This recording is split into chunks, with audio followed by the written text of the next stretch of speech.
The Costa Deliziosa. Let's talk ships. That's a Vista-class ship, a Vista hybrid.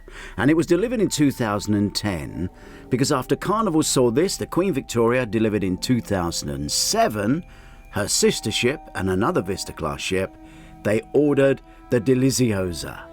Both perfect sizes to sail around the Med.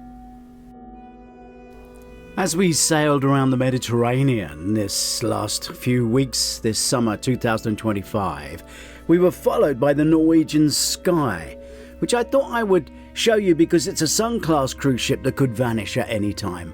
It's a smaller NCL ship, and it entered service in 1999 as a Costa ship. Her sister ship, the Costa Victoria, was decommissioned a few years ago. It was converted into a worker ship but ended up going to Turkey for demolition. Now, still sailing, the Sky offers a more intimate but casual cruising experience. We've had a Norwegian ship follow us all the way through the Adriatic.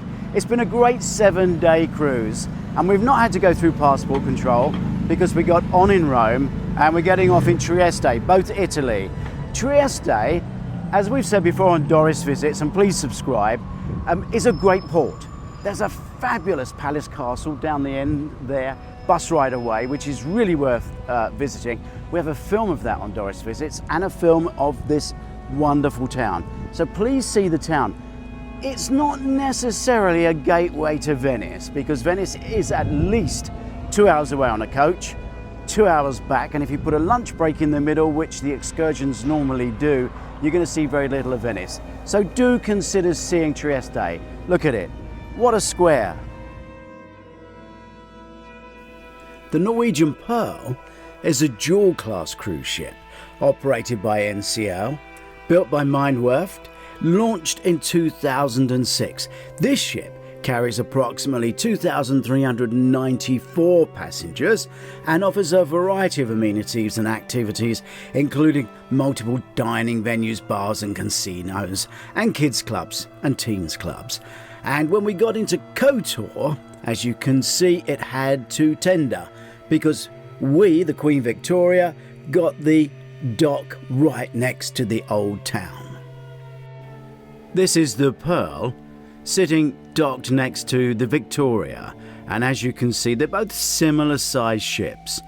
The dual-class ships and the Vista-class ships, both from the early 2000s, were ideal 2,000 to 3,000 passenger ships, and now perfect size to sail around the Med, which some places and some ports and islands, like Santorini, are getting very fussy about the size of the ship that is allowed to pull in. Bastion Veluger was built at the end of the 17th century after the earthquake in 1667, and behind me there's another view of the clock tower. You come across things again and again here because it's surprisingly small. We walk the walls.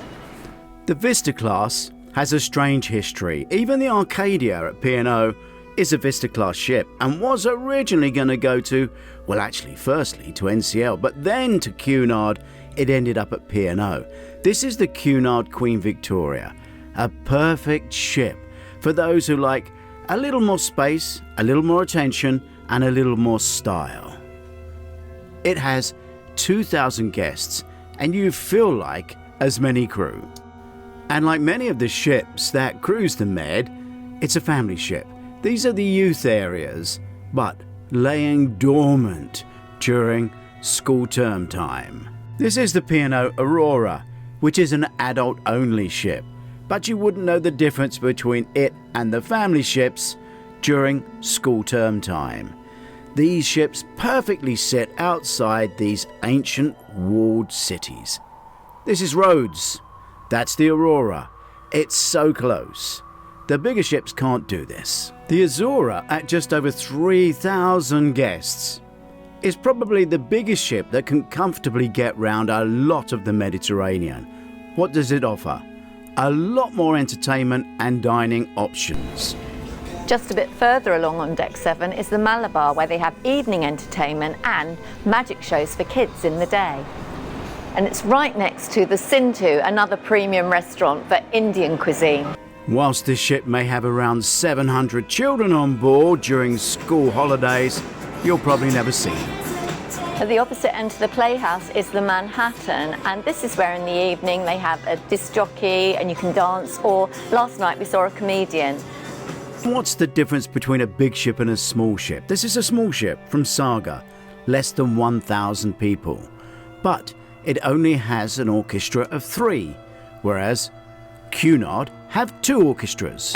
The bigger ships offer more. The Viking Neptune is beyond. Not only is the food world class, the service incomparable, the attention to detail, well, I'll show you. Viking also operates small ships, less than 1,000, but very classy.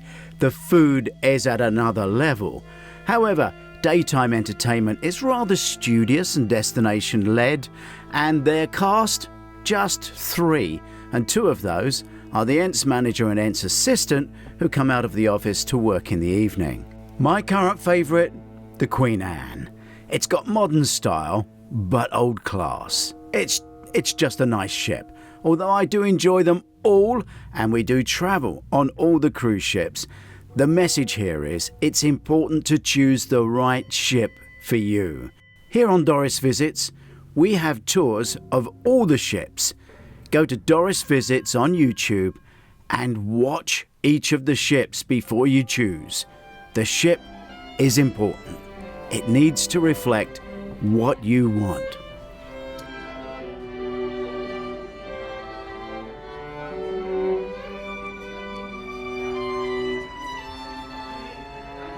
More shopping. Look what I have spied. Cruise Ship Heist by Stuart St Paul. This is the Britannia restaurant where we have our dinner, and look how beautiful it is. The full 18-minute tour is on the Doris Visits channel. Choose your ship carefully by checking out all of the ship tours on Doris Visits.